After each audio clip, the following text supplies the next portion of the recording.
स्तुति महिमा ईशु प्रभु जी, गाते आते हैं तुझ पास, जीवन जल के प्यास, एक ही तू है आस, जग निर्माता मुक्तिदाता, जीवन जल देखा, जीवन जल देखा, जीवन जल देखा। प्रभु यीशु मसीह के पवित्र नाम पर प्रेम भरा नमस्कार। प्रभु की असीम करुणा से पिछले 5 साल से शुभ संदेश चैनल द्वारा प्रस्तुत किए इस जीवन जल कार्यक्रम में आपका स्वागत करते हैं। यह कार्यक्रम बहुत प्रियजनों के जीवन में प्रभु यीशु मसीह पर विश्वास करके उद्धार पाने और मसीह जीवन के लिए एक आशीष का कारण हो गया है। प्रभु की महिमा हो। परमेश्वर का वचन कहता है, क्या ही धन्य है हर एक जो यहोवा का भय मानता है और उसके मार्गों पर चलता है। यही इस जीवन जल कार्यक्रम का उद्देश्य है कि आप अपने परिवार के साथ परमेश्वर के वचन में सच्चाई का मार्ग एवं प्रभु यीशु मसीह पर विश्वास के द्वारा सच्चाई का जीवन अनुभव कर सके। आपके और आपके परिवार का उद्धार और आशीष का कारण ठहरे, यही हमारी प्रार्थना है। इस कार्यक्रम का लाभ उठाते हुए आप इस विषय में जरूर अपने पड़ोसी और प्रियजनों के सूचित करें। साथ ही कॉरेस्पॉन्डेंट के माध्यम द्वारा मराठी, हिंदी और अंग्रेजी भाषा में बाइबल का अध्ययन भी कर सकते हैं। प्रभु का वचन सुने और आशीष पाए। आमीन। जीवन जल कार्यक्रम देखने वाले सभी दर्शकों को जगत के उद्धारकर्ता प्रभु यीशु मसीह के पवित्र नाम में नमस्कार। यूहन्ना अध्याय 7 और पद 37 में पवित्र शास्त्र वचन में ऐसा लिखा हुआ है, यीशु ने लोगों को पुकार कर कहा, यदि कोई प्यासा हो तो मेरे पास आकर पिए। जो मुझ पर विश्वास करेगा उसके हृदय में से जीवन के जल की नदियाँ बह निकलेगी। क्या आप जीवन में प्यासे हैं या सच्चाई की तलाश में हैं? प्रभु यीशु मसीह आपके प्यास को बुझाना चाहते हैं, आपके सवालों का जवाब देना चाहते हैं। तो आइए आज परमेश्वर के संदेश सुनने से पहले अपने मनों को तैयार करें और इस मधुर संगीत का आनंद उठाइए।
प्यारे भाई और बहनों, जीवन जल के इस कार्यक्रम के द्वारा फिर से हम आपके सामने प्रस्तुत है। परमेश्वर का धन्यवाद हो कि परमेश्वर का वचन से एक और बार कुछ आत्मिक सच्चाइयों को आप तक पहुंचाने का ये समय परमेश्वर मुझे दिया है। आप सबों को मैं इस कार्यक्रम में स्वागत करता हूं। क्या आपने कभी जानने का कोशिश किया है कि परमेश्वर आपकी ज़िंदगी से क्या चाहते हैं? और कई बार आप अपनी समस्याएं, आप क्या चाहते हैं, ये अपनी ज़िंदगी में पूरा करने के लिए आप कोशिश करते हैं, लेकिन मनुष्य बहुत कम है जो परमेश्वर से ये पूछ करके उनकी इच्छा के अनुसार जीवन बिताना कोशिश करते हैं। और आज परमेश्वर का वचन से परमेश्वर आपसे क्या चाहते हैं, इस पर कुछ सच्चाइयाँ मैं बताना चाहता हूँ। और सबसे पहले यिर्मयाह नबी की किताब और उसका 29वें अध्याय और उसका 11 पद मैं आपके लिए पढ़ना चाहूँगा, क्योंकि यहोवा की यह वाणी है कि जो कल्पनाएं मैं तुम्हारे विषय में करता हूँ मैं जानता हूँ, वे हानि की नहीं वरन कुशल की है। अंत में तुम्हारी आशा पूरी करूँगा। परमेश्वर यहाँ अपने लोगों को बता रहे हैं, तुम्हारे विषय में जो कल्पनाएं रखा हूँ वो मैं जानता हूँ। परमेश्वर कह रहा है कि तुम्हारे विषय में, तुम्हारे संबंध में मेरी कुछ योजनाएं हैं। प्रियो, मनुष्य के संबंध में, मेरे और आपके संबंध में परमेश्वर का एक योजना है। हर व्यक्ति के प्रति परमेश्वर को अपना अपना योजना है। जैसे एक कुम्हार अपना मिट्टी को अलग अलग ज़रूरत के लिए बनाते हैं, एक ही मट्टी से उन्होंने उन बर्तनों को अलग अलग इस्तेमाल के लिए, अलग अलग उपयोग के लिए बनाते हैं, उसी प्रकार परमेश्वर ने हर लोगों को अपने अपने इच्छा के अनुसार बनाए हैं। और इनकी इच्छाओं को जानना और अपने जीवन में उसे लागू करना, ये मेरे और आपका जिम्मेदारी है। हम एक दूसरे को कॉपी करने का ज़रूरत नहीं है, हम एक दूसरे के समान बनने का कोशिश करने का ज़रूरत नहीं है। कुरिन्थियों का पत्री में जब आता है, वहाँ पर पौलुस विश्वासियों से पूछ रहे हैं, क्या सब एक शरीर में सब हाथ होंगे तो कैसे होगा? अगर सब आँख होंगे तो कैसे होगा? सब पाँव होंगे तो कैसे होंगे? परमेश्वर ने किसी को हाथ जैसा इस्तेमाल करते हैं, किसी को आँख जैसा इस्तेमाल करते हैं, किसी को पाँव जैसे इस्तेमाल करते हैं। परमेश्वर हम सबको अपने अपनी योजना से, अपनी अपनी मर्जी से इस्तेमाल करते हैं। तो सबसे पहली बात यहाँ से एक सच्चाई मैं आपको बताना चाहता हूँ, परमेश्वर आपको बनाए हैं, विशेष उद्देश्य से बनाए हैं। आप बेकार नहीं हैं। परमेश्वर इस संसार में रहने वाले कोई भी व्यक्ति हो, उनके जीवन से परमेश्वर का एक योजना है। दूसरी सच्चाई यहाँ पर हमें बताना चाहते हैं, यहाँ पर यिर्मयाह नबी के द्वारा परमेश्वर कह रहा है, दूसरी सच्चाई वो यही है कि तुम्हारे जीवन के संबंध में जो कल्पनाएं हैं, जो योजनाएं हैं, उसे मैं जानता हूँ। परमेश्वर हमारे संबंध में, हमारे ज़िंदगी के संबंध में जो उद्देश्य है वो परमेश्वर भली भांति जानते हैं। और उस सच्चाई को हम समझना, हमारे जीवन में लागू करना, यही मेरा और आपका कर्तव्य है। प्रियो, परमेश्वर कह रहा है मैं जानता हूँ, और परमेश्वर ने इन सच्चाइयों को आपके और मेरे जीवन में प्रकट करने का भी कोशिश किए हैं कि परमेश्वर का आपके प्रति क्या योजना है। बाइबल में इस बात को हम लोग पढ़ते हैं, परमेश्वर अपनी योजना परमेश्वर का वचन के द्वारा परमेश्वर प्रकट करते हैं। परमेश्वर अपनी योजना, हम जब प्रार्थना करते हैं परमेश्वर से, परमेश्वर प्रार्थना के द्वारा हमें प्रकट करते हैं, हमारे पवित्र आत्मा के द्वारा परमेश्वर प्रकट करते हैं। तो परमेश्वर ने अपने वचन के द्वारा परमेश्वर का जो योजना है आपके प्रति, परमेश्वर की जो इच्छा है, परमेश्वर ने प्रकट किया है।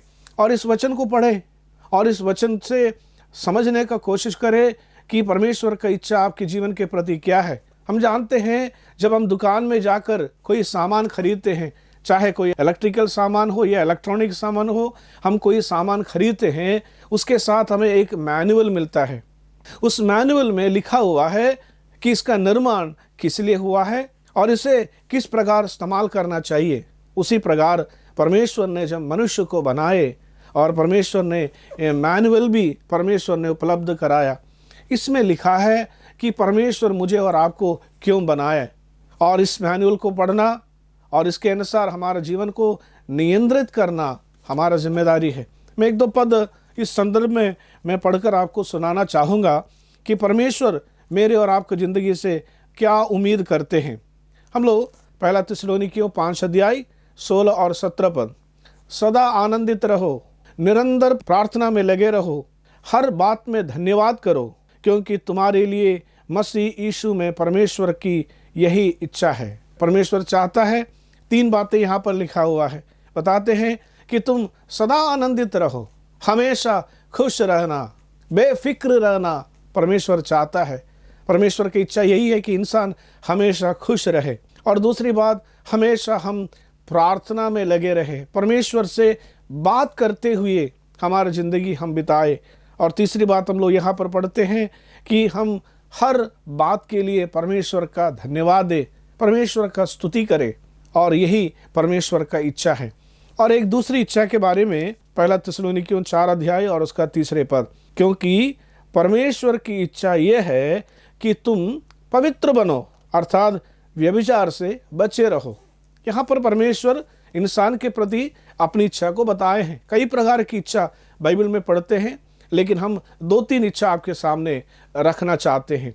और यहाँ पर बाइबल बताती है परमेश्वर मनुष्य के प्रति क्या इच्छा रखा है। बाइबल बताती है कि हम एक पवित्र जीवन बिताए। प्रियो, परमेश्वर पवित्र, हमें बनाने वाला पवित्र है। पहला पत्रस 1 अध्याय और उसके 15 पद में हम इस प्रकार पढ़ते हैं, वहाँ लिखा है, जैसा तुम्हारे बुलाने वाला पवित्र है, तुम्हारा बनाने वाला पवित्र है, तुम्हारा सृष्टिकर्ता पवित्र है, वैसे तुम भी पवित्र बनो। परमेश्वर ने हमें पवित्र बनाया था और उस पवित्रता में बने रहने के लिए परमेश्वर हमें आह्वान कर रहा है। क्यों? क्योंकि इब्रानियों का पत्री में जब आते हैं उसका 12वें अध्याय में वहाँ पर लिखा हुआ है, बिना पवित्रता के हम परमेश्वर को देख नहीं सकते हैं। प्रियो, बिना पवित्र जीवन हम परमेश्वर का उपस्थिति में नहीं जा सकता। परमेश्वर पवित्र है, हमें पवित्रता में बनाया, लेकिन दुख की बात यही है, पहला मानव आदम और हव्वा परमेश्वर के विरोध में पाप करने के कारण मनुष्य परमेश्वर से दूर चला गया। बाइबल बताती है एक मनुष्य के द्वारा पाप जगत में आया और पाप के द्वारा मृत्यु भी आई, इसलिए सब ने पाप किया, परमेश्वर की महिमा से रहित हो गया। आज मनुष्य पापी है, मनुष्य के अंदर पवित्रता दूर चला गया। हम धार्मिक तरीके से अपने आप को पवित्र बनाने का कोशिश करते हैं, लेकिन बाइबल बताती है हमारे जो अच्छे से अच्छे कर्म है जिससे हम पवित्र बनने का कोशिश करते हैं, वो परमेश्वर के सामने ग्रहण योग्य नहीं है। हम अपने अच्छे कर्म से कभी भी उद्धार नहीं प्राप्त कर सकता, पवित्र नहीं बन सकता। भले हम शारीरिक रूप से पवित्र बन सकते हैं, लेकिन हमारी आत्मा में लगी हुई जो पाप का दाग है, इससे हम कभी पवित्र नहीं बन सकता। इब्रानियों का पत्री उसका 13वें अध्याय में जब आता है तो वहाँ पर बताते हैं कि हम पवित्र कैसे बन सकते हैं। और वहाँ पर लिखा हुआ है 13 अध्याय उसके 12 पद, इसी कारण यीशु ने भी लोगों को अपने ही लहू के द्वारा पवित्र करने के लिए फाटक के बाहर दुख उठाया। प्रभु का धन्यवाद हो। हम जो पाप के कारण मलिन हो गए थे, लेकिन प्रभु यीशु मसीह ने उस यरूशलेम नगर के फाटक के बाहर जाकर उस कालवरी सूली पर अपना जान देकर अपना लहू बहाने के द्वारा यहाँ पर बताता है कि हम पवित्र बन सकते हैं। पहले यूहन्ना 1 अध्याय उसका 7 और 9 पद में हम लोग इस प्रकार पढ़ते हैं, प्रभु यीशु मसीह का लहू हमें अपने सारे पापों से शुद्ध कर सकते हैं। तो परमेश्वर चाहता है कि मनुष्य के साथ जो संबंध टूट गया है वो पुनः मनुष्य के साथ बने, मेरे और आपके साथ बने। परमेश्वर चाहता है कि हम पवित्र बन जाए ताकि परमेश्वर के साथ जो हमारा संबंध है वो पुनः बन जाए। परमेश्वर आपके प्रति अपनी इच्छा को प्रकट करता है। परमेश्वर चाहता है कि आप आनंदित रहे। परमेश्वर चाहते हैं कि आप परमेश्वर के साथ हमेशा बात करने वाले रहे। परमेश्वर चाहता है कि आप हमेशा परमेश्वर को धन्यवाद करते रहे। परमेश्वर चाहते हैं कि आप एक पवित्र जीवन को बिताए। पवित्रता शुरू होती है प्रभु यीशु मसीह पर विश्वास करने के द्वारा। पवित्रता शुरू होती है यीशु मसीह के लहू के द्वारा धोए जाकर परमेश्वर के साथ संबंध बनाने के द्वारा। परमेश्वर आपको सहायता करे कि आप एक पवित्र जीवन आप अपना जीवन में शुरू करें, क्योंकि ये परमेश्वर का इच्छा है। जैसे मैंने बताया, परमेश्वर आपके प्रति क्या चाहते हैं, परमेश्वर अपना वचन के द्वारा प्रकट किया है। परमेश्वर आपसे क्या चाहते हैं, जब आप परमेश्वर से बात करते हैं, परमेश्वर आपके मन में, आपका हृदय में परमेश्वर की आवाज़ के द्वारा परमेश्वर की इच्छा को हमारी ज़िंदगी में मालूम कराया जाता है। प्रार्थना का महत्व तो केवल हम अपनी इच्छा परमेश्वर को बताना नहीं है। कई बार हम अपनी इच्छा परमेश्वर को बताते तो है, लेकिन प्रार्थना का एक और लक्ष्य है कि हम परमेश्वर की इच्छा को अपने जीवन में हम मालूम करें। हे परमेश्वर, तेरी इच्छा क्या है? मैं चाहता हूँ तेरी इच्छा मेरे जीवन में पूरी हो। प्रार्थना का उद्देश्य ये होना चाहिए कि किसी ने इस प्रकार बताया कि कई बार प्रार्थना का मतलब हम यही समझते हैं कि हम अपनी इच्छाओं को एक कागज पर लिखकर परमेश्वर का हाथ में देते हैं ताकि उसके नीचे परमेश्वर हस्ताक्षर करे, हमारी सारी अरमानों को परमेश्वर पूरा करके दे। प्रार्थना का मतलब हम इतना ही समझते हैं, लेकिन आप याद रखिए, प्रार्थना का मतलब वो नहीं है। प्रार्थना मतलब आप एक सादा पन्ना पर केवल हस्ताक्षर करके परमेश्वर के हाथ में देते हैं। परमेश्वर को कहते हैं, हे परमेश्वर, मुझे आप पर उम्मीद है, मुझे आप पर विश्वास है, और आपको इस कागज़ पर जो कुछ लिखना है आप लिखिए, मैं इसके लिए तैयार हूँ। यह है प्रार्थना। अपनी इच्छा परमेश्वर के द्वारा पूरा कराया जाना नहीं है, परंतु परमेश्वर की इच्छा मेरे जीवन में, आपके जीवन में पूरा होना ही एक सच्चा जीवन है, एक सच्चा परमेश्वर को जानने वाले व्यक्ति का जीवन है। और यहाँ पर एक तीसरी बात इस इच्छा के बारे में, यिर्मयाह नबी की किताब उसका 29 का 11वीं पद में एक तीसरी बात हम लोग वहाँ पर पढ़ते हैं। मैं एक और बार इस पद आपके लिए पढ़ना चाहता हूँ। क्योंकि यहोवा की यही वाणी है, जो कल्पनाएं मैं तुम्हारे विषय में करता हूँ उन्हें मैं जानता हूँ। दो बातें हमने देखा। सबसे पहली बात है, आपकी ज़िंदगी के प्रति परमेश्वर का एक योजना है। वो योजना हमने देखा है, वो यही है कि आप एक पवित्र जीवन बिताए। दूसरी बात, परमेश्वर ने कहा कि परमेश्वर उसे भली भांति जानते हैं। तो आपके प्रति परमेश्वर का जो इच्छा है आपके जीवन में मालूम करना और उसके अनुसार जीवन बिताना, यही आपका कर्तव्य है। इसलिए बाइबल पढ़ने के द्वारा, प्रार्थना के द्वारा आपके जीवन में परमेश्वर का इच्छा को मालूम कराओ, उसके अनुसार जीवन बिताओ। तीसरी बात, उस इच्छा के बारे में हम लोग पढ़ते हैं, वे हानि की नहीं वरन कुशल ही की है, और अंत में तुम्हारी आशा पूरी होगी। प्रभु का धन्यवाद हो। आपके प्रति, मेरे प्रति परमेश्वर की इच्छा हमारी हानि की नहीं है परंतु कुशल की है। और यहाँ पर यिर्मयाह नबी की किताब में इस्राएली लोगों ने पाप किया। पाप के कारण परमेश्वर ने उन्हें बाबुल देश में बंधुआई में, गुलामी में भेजने का निर्णय लिया। यिर्मयाह नबी के द्वारा परमेश्वर उन्हें ये बताना चाहता है, तुम इस देश में रहोगे, तुम मारे जाओगे, इसलिए तुम्हारे लिए भला होगा तुम 70 साल उस बाबुल में चले जाना।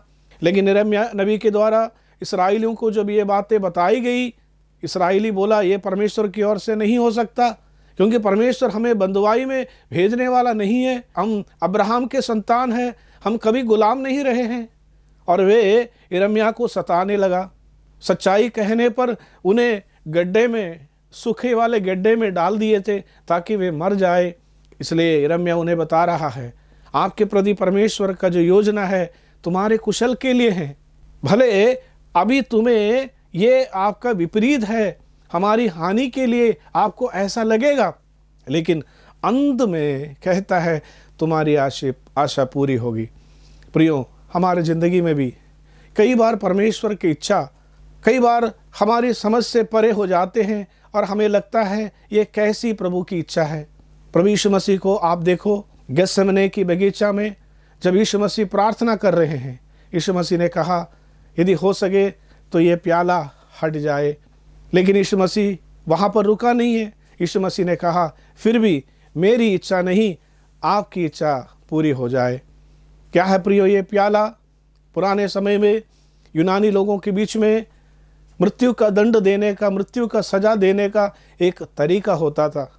वो यही है, उन्हें राजा के सामने, न्यायाधीश के सामने लाया जाता था। उनके हाथ में विष का प्याला, जहर का प्याला दिया जाता था और ये व्यक्ति राजा के सामने उस प्याला को पी लेते हैं। कुछ ही देर के बाद वो मर जाते हैं। यही था यूनानी लोगों का सजा देने का तरीका। प्रभु यीशु मसीह उसी बात को जिक्र करते हुए, मृत्यु को सामने देखते हुए यीशु मसीह बता रहा है, हो सके ये प्याला हट जाए, फिर भी मेरी इच्छा नहीं, आपकी इच्छा पूरी हो जाए। और परमेश्वर ने यीशु मसीह को मरने के लिए छोड़ा। यीशु मसीह ने क्रूस पर चिल्लाए, हे परमेश्वर, तूने मुझे क्यों छोड़ दिया है। प्रियो, उस समय हमें लगेगा परमेश्वर की इच्छा हानि के लिए है, लेकिन हम जानते हैं तीसरे दिन प्रभु यीशु मसीह को जी उठाने के द्वारा, यीशु मसीह को सारे नामों से श्रेष्ठ नाम देने के द्वारा इस बात को पता चला कि परमेश्वर की इच्छा उनके हानि के लिए नहीं था, परंतु कुशल के लिए था, अंत में आशा पूरा करने के लिए था। इसी प्रकार कितने भक्तों के जीवन में परेशानी आए, समस्या आए, लेकिन परमेश्वर ने बाद में इस बात को साबित किया कि हमारे जीवन में आने वाली मुसीबत हमारी हानि के लिए नहीं है, परंतु हमारा कुशल के लिए है। अय्यूब नामक पुराने नियम में एक भक्त के बारे में हम लोग पढ़ते हैं। अय्यूब के जीवन में एक दिन ऐसा हुआ कि उनका सारे बच्चे एक दिन एक साथ मर गए। उनके खेत अन्य लोगों ने आकर के कब्जा कर लिया। उनके जानवर कुछ समस्याओं के कारण मर गए। जब बार बार उनको ये सब खबर आने लगा, अय्यूब घबराए नहीं। अय्यूब को परमेश्वर पर भरोसा था। उन्होंने कहा, मैं एक बात जानता हूँ, जो परमेश्वर दिया परमेश्वर लिया, परमेश्वर के नाम की महिमा हो, यहोवा के नाम की महिमा हो। प्रियो, परमेश्वर चाहता है कि आपके अंदर भी ये उम्मीद हो, परमेश्वर पर आपका पूरा भरोसा हो। और एक प्रभु के दास के बारे में मैंने इस प्रकार सुना है, जोसेफ स्क्रिवेंस बोल करके, और उस प्रभु के दास, उनका शादी का एक दिन पहले उन्हें खबर मिला, जिस लड़की के साथ उनका शादी होने वाला था वो लड़की डूबकर मर गई है। दोनों परमेश्वर का भय मानने वाले थे, दोनों शादी के लिए अपने आप को तैयार हो रहे थे, लेकिन अचानक ये खबर सुना, उसका दिल टूट गया और उन्होंने सोचा, मेरे साथ ऐसा मुसीबत क्यों हुआ है। उस दुख की घड़ी में उन्होंने कलम लेकर, कागज लेकर एक गाना लिखना शुरू किया। अंग्रेजी में बहुत एक फेमस गाना है, यीशु कैसा दोस्त प्यारा, मेरे दुख और बोझ उठाने को। उन्होंने इस दुख की घड़ी में प्रभु यीशु मसीह पर उन्होंने शरण लिया। उनको ये बात मालूम था, मुझे मेरा जो दोस्त है, मेरा जो पत्नी बनने वाली है, वो अब ना रहा, लेकिन मैं एक बात जानता हूँ, मेरा सच्चा दोस्त प्रभु यीशु मसीह है। यीशु मसीह पर भरोसा करो। तुम्हारी ज़िंदगी में चाहे कुछ भी हो जाए, चाहे मृत्यु आए आपके परिवार में, आपके जीवन में बीमारियां आए, कष्ट आए, कितने भी अंबर जैसे समस्याएं आए, लेकिन याद रखो, परमेश्वर आपको बता रहा है कि परमेश्वर आपके प्रति जो कल्पनाएं रखा है वो जानते हैं, और वो आपका हानि की नहीं वरन कुशल की है, और अंत में आपकी आशा पूरी होगी। प्रभु पर भरोसा करो। बाइबल बताती है, परमेश्वर से जो प्रेम करते हैं उनके लिए सारी बातें मिलकर भलाई के लिए उत्पन्न होती है। पवित्र बनने का कोशिश कीजिए, परमेश्वर पर विश्वास करके, उनकी इच्छाओं पर भरोसा करके आगे बढ़िए। परमेश्वर आपको सहायता और मदद करे। आइए हम लोग प्रार्थना करें। प्रभु जी, आपका वचन के लिए हम धन्यवाद करते हैं। आपने हमसे बात की, इसके लिए धन्यवाद। एक पवित्र जीवन हमें प्रदान करे। आपकी इच्छाओं को जानकर आपकी राह पर बढ़ने के लिए हमारी सहायता कर, मांगते हैं प्रभु यीशु मसीह के नाम में, आमीन। प्रभु का धन्यवाद हो। इस वचन सुनने के लिए प्रभु ने आपको मदद किया। परमेश्वर आपको और आपके परिवार को और आपके काम है सब पर आप आशीष दे। परमेश्वर के नाम की स्तुति हो। अगर परमेश्वर ने इन वचनों के द्वारा आपसे बात किया है और आप इस विषय पर अधिक जानकारी प्राप्त करना चाहते हो या किसी प्रार्थना के विषय को बांटना चाहते हो, निस्संदेह हमसे संपर्क करें। हमारा पता जीवन जल Navbhavna building 422 SVS road, post box number 19161, Prabha Devi, Mumbai 400025। प्रार्थना एवं मुफ्त बाइबल कॉरेस्पॉन्डेंस के लिए हमें संपर्क करें। अपना नाम और पूरा पता तुरंत SMS करें। Mobile number 7710065115। Email ID gospelbroadcast@yahoo.com। Web address www.lwgb.org। YouTube जीवन जल TV @YouTube। जीवन जल कार्यक्रम को हर सोमवार शाम 6:30 बजे, हर बुधवार शाम 6:30 बजे और शनिवार रात 9 बजे इसी चैनल पर आप देख सकते हैं। धन्यवाद।